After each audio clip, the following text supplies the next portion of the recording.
Is it possible? Is it possible the only thing separating you from your first million is your thinking, your mindset? And what about your children? Are you raising another time card puncher or the next Donald Trump or Oprah Winfrey? Get a load of these numbers featured in a recent CNN.com money report. An annual wealth report found that there were 8.7 millionaires worldwide last year. Check this out. In 2000, hey, that's me. In 2005 alone, 500,000 people reached millionaire status. Not me. The financial forecasters are predicting that by 2010, what a handsome man. The financial wealth of millionaires worldwide will reach $44.6 trillion. And don't you think it's time we got ours? T. Harv Eker is the author of Secrets of the Millionaire Mind, Mastering the Inner Wealth Game. T, good to see you. Hey, thank you for having me. I am so conflicted by this segment. I want to believe everything you say, and I don't believe anything you say. But let's try this out for size. There really is a secret to being financially successful? Absolutely. And it's the root cause of financial success. It's the root cause of anything else, of course. And it's the way you think. You know, in the book, I say, give me 5 minutes and I can predict your financial future for the rest of your life. How? By identifying what's called your money blueprint.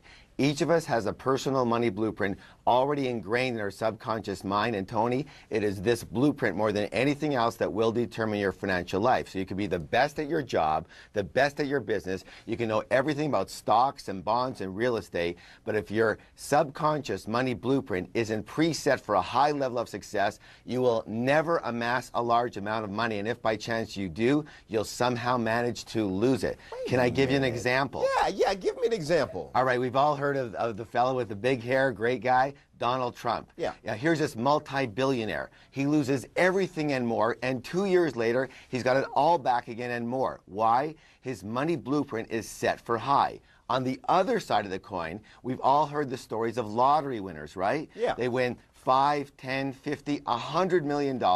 5 years later, virtually half of them are right back to where they started.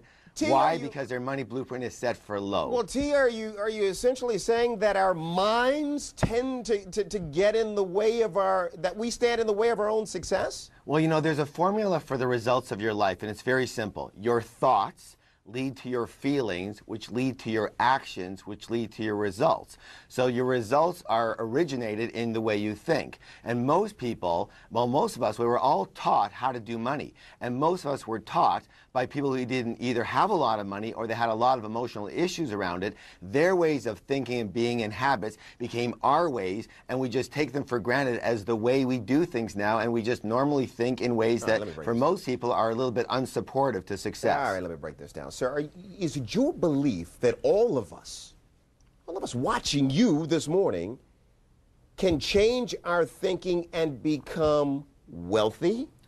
It's the only way. What else are you going to do? You know, people work hard all the time. People change their job. People, you know, take different classes, and they're all good things. Everyone is not going to be wealthy, T, and you know it. You can think it, you can believe it. If I believe it, I can achieve it. But not everyone in this society can change their mindset, do the work that you're going to suggest here, and become wealthy. There's randomness to this.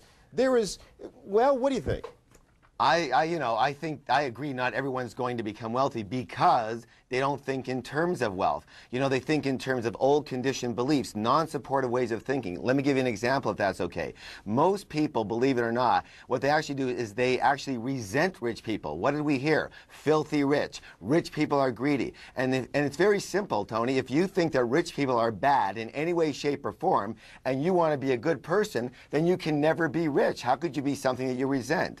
Another belief that people have is that, you know, most people, they play the money game on defense versus offense. Their big intention is to have enough to pay the bills or just get by or just earn a decent living or just be comfortable. You know, literally, you have to have an intention like anything else. You had an intention to have your job, you've got it. You worked hard for it, you got it. If you don't have an intention, I want everyone to have an intention to become a multi-millionaire. Why? Because if you... This society, and capitalism in general depends on a permanent underclass to do the bidding of the rich industrialists. True, but that may be true, but you don't have to be one of them.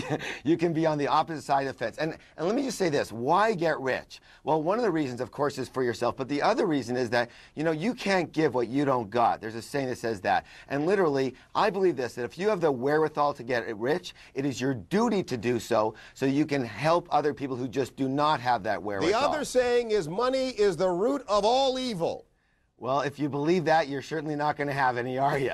I believe that money only makes you more of what you already are. It's a tool. If people say, well, it's not as important as love. What do you mean by that? Money makes you more of what you already are. That's good. It just enhances who you are. So in other words, if you're a really greedy jerk person, it's going to allow you to be more greedy and a bigger jerk. On the other hand, if you're a very kind and generous person and a compassionate person, it's going to allow you to be even more kind and more generous in the financial arena and help the people that you want to help. That's good, T. That's good. Let's see the book again. We have it. Let's see the book again. T. Harv Eker is the author of Secrets of the Millionaire Mind, Mastering the Inner Wealth Game. T, good to see you. Thanks for your time this morning. Thank you so much for having me. That was fun.